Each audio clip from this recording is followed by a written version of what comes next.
Hey everybody, welcome back to another episode. So today's episode, I am going to be putting in these brand new QA1 Coilover shocks on my car. Let me show you what the car's looking like right now. It's kind of hard to see my garage, but it's actually tilted back. The front is higher than the back, so I got these new shocks here, which should drop the car a couple inches in the front and level it out, or drop it down just a hair. So let me get you set on a tripod and we will get going.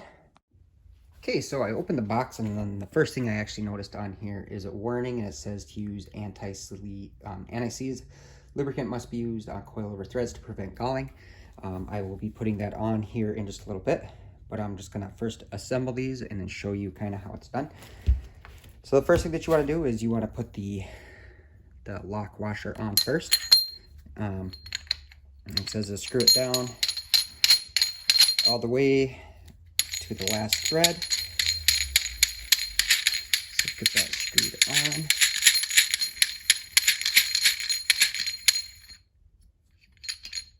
There we go. Next is this collar. This points up and this goes on.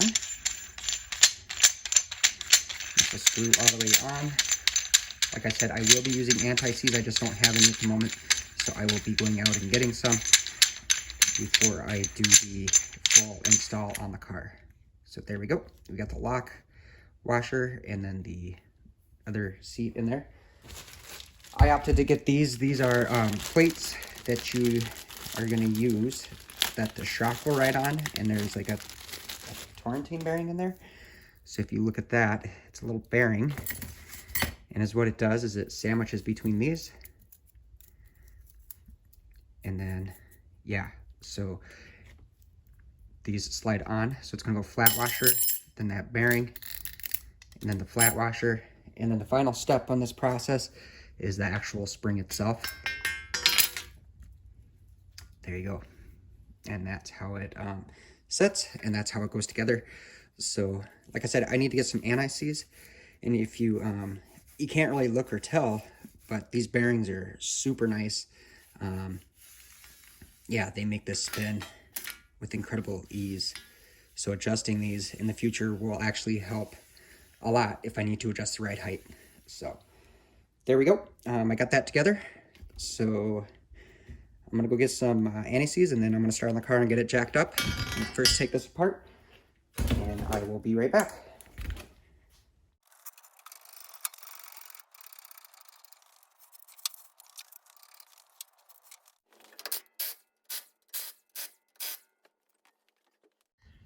Okay, so after I got this jacked up and the tire off, the next thing I want to do is I need to remove this nut here from the shock tower bolt. So let me get that off and I'll be right back. So we got that off up here. And the next thing we're going to do is we're going to come down here. We're going to remove the two bolts, right? Hopefully it's picking it up, but the two bolts on the shock, I'm holding it in. So let me get those. Okay, so after those are removed, I'm going to take the shock, pull it down and out. And make sure you grab these right here out the top. I'm just going to put that back together here. Okay, so next I'm going to compress the caliper.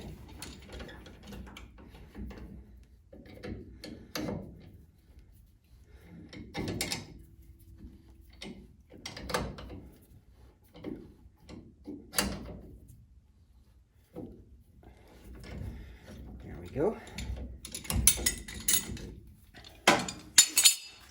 And then we're going to remove the caliper from the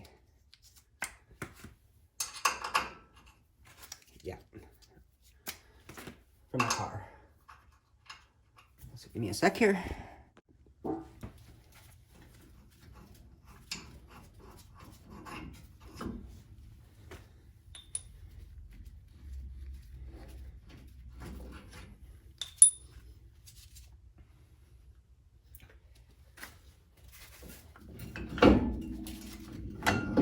You're going to want to tie up your caliper or zip tie it to the frame just to support it so it's not hanging by the wire. or by the brake line.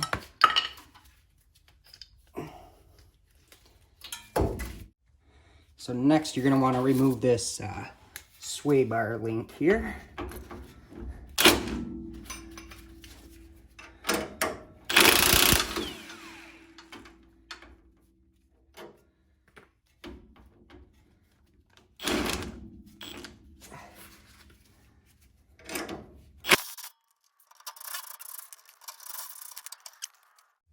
Okay, this next step here is optional, but I'm going to remove the cotter pin,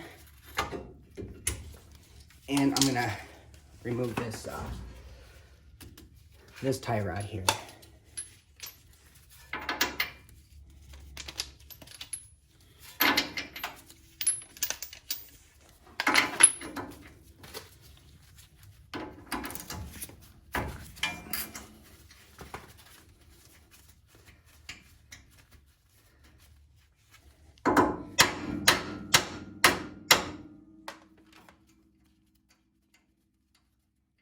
They do make a pickle fork for that. I do have the pickle fork. However, I didn't want to use it because I don't want to wrap the bushing on this. So I put this nut flush so I can get it off and just tap this down so I can get it out of the way.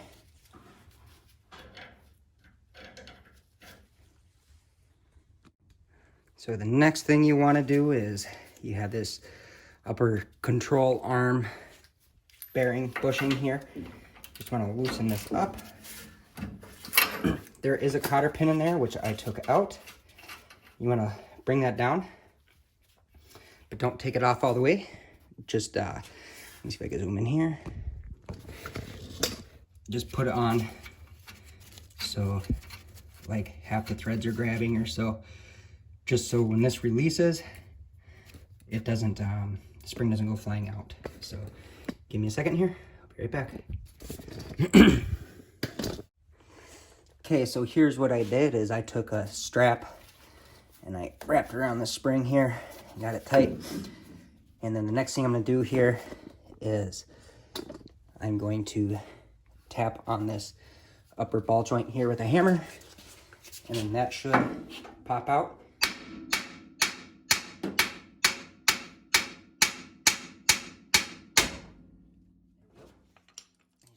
Pop down, and then you can just go ahead and also have a jack stand under here, or not my jack stand, but I have my actual jack under there.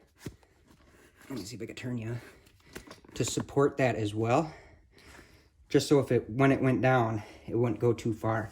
And now I can safely take this upper nut off here. And I'm actually gonna just back it up a little bit, so all the weight is sitting on this jack here. So now that that's off, I'm gonna slowly lower it down using the jack.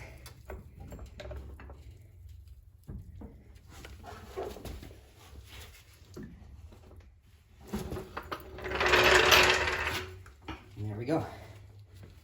And then I'll put the nut back up on here. Sorry, you guys are out of focus. But there we go. So I put the nut back on, just so I have it.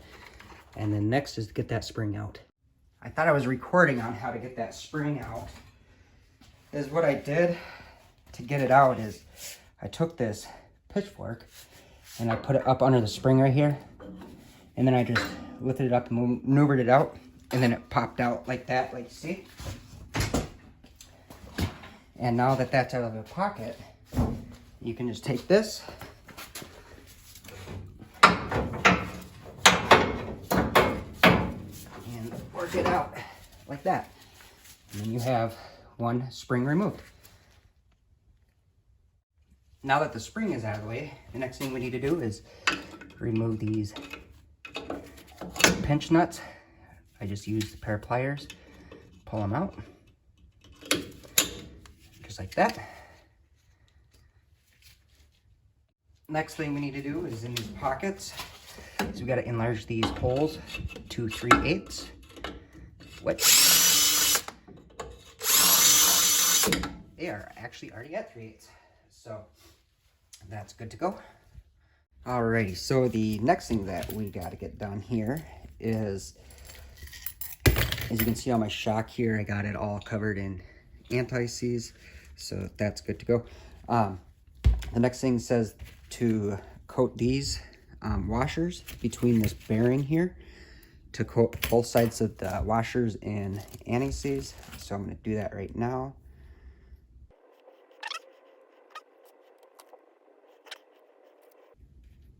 And then we'll drop this on like that. Get this wiped off. Now the next thing that we have to do is we got to put this shock in. So we need to grab this hardware here.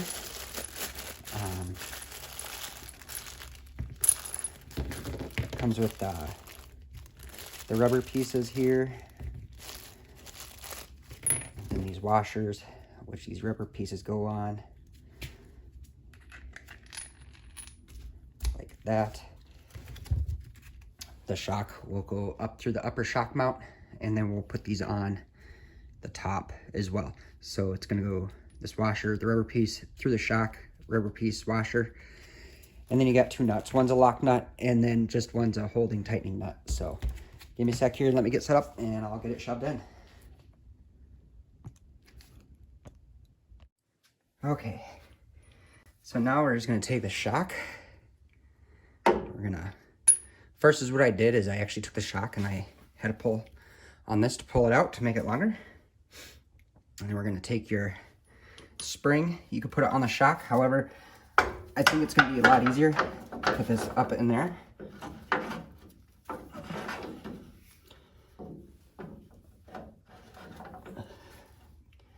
Get it lined up, and then take the shock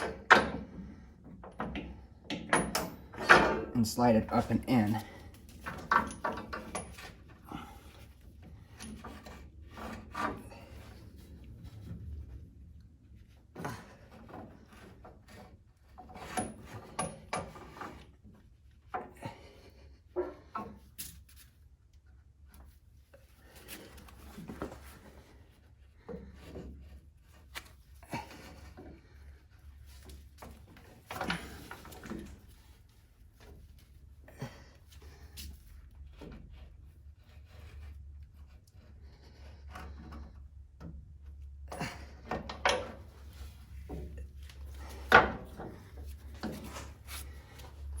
Then you're gonna put the rubber piece on in that washer, and it says just put the nut on loosely.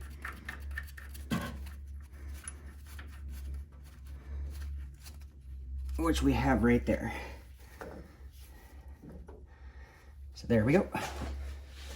So that is on and hanging. So the next thing it says to do is to put a jack under the control arm and lift up the control arm. So you can get this all lined up, which you see me doing here.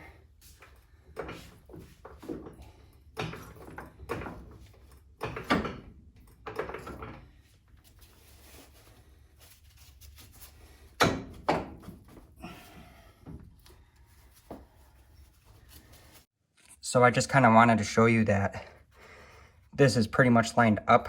However, it's got to go in a little bit more. It's got to go back because it's not lining up in the holes. So I'm going to jack this up just a hair more. And then I'm going to take a screwdriver and put it in there. And then pry that back just a little bit so I can get that lined up. So, okay.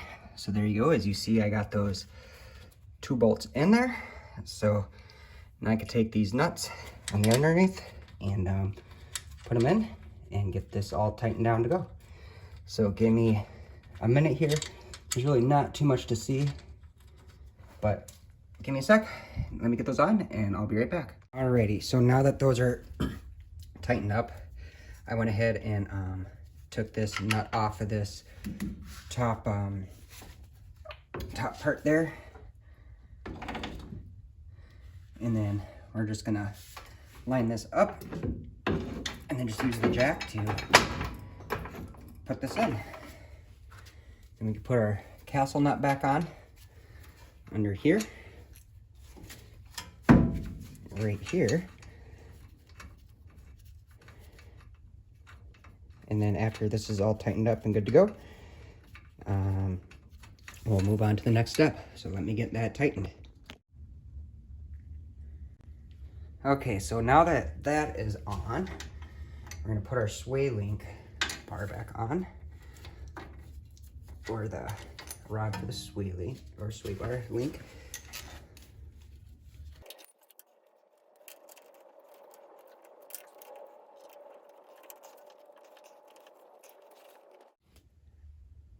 So the next thing I'm gonna do is put the tie rod end back in.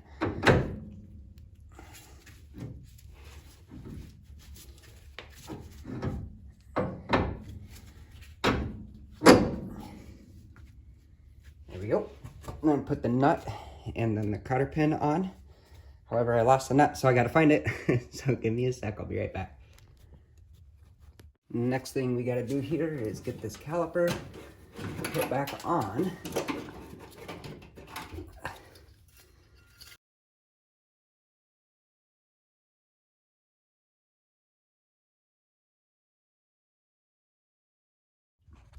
Alrighty, so the next thing that I did here is, and it's kind of hard to see, so I didn't really get a video of it, is I went ahead and spun that nut.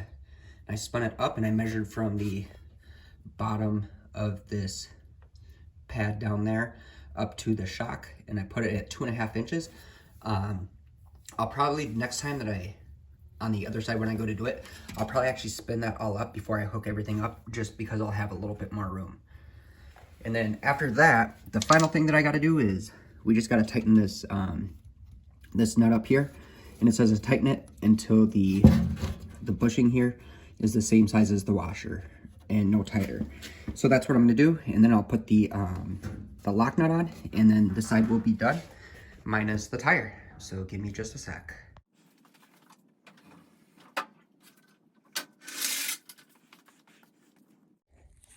Okay, well, mission is accomplished. We got this sucker dropped down. However, if you see how far this thing's dropped down, it is way, way too much. So what I'm gonna have to do is I'm just gonna jack it up and then lift up on those springs, and then get it up more to where exactly I want it. So there we go. This is what it's looking like right now. I'm not gonna be messing around with that on the on this video, but I just wanted to get those installed. So yeah, huge drop, huge difference. I also think that because the tension that was in these springs, it was so tight, I could literally jump on the front of this bumper and that sucker wasn't moving. But as you can see now, it definitely moved and it definitely dropped down. So just a little bit too far. But yeah, anyway, if y'all like my video, if you could hit the thumbs up button on the bottom, that'd be great. And then subscribe and stick around and see my next video. I'm going to be doing a toe-in alignment on this. So I'll show you how that's done. So stick around and that will be coming up. But anyway, we'll check you all next time. Later.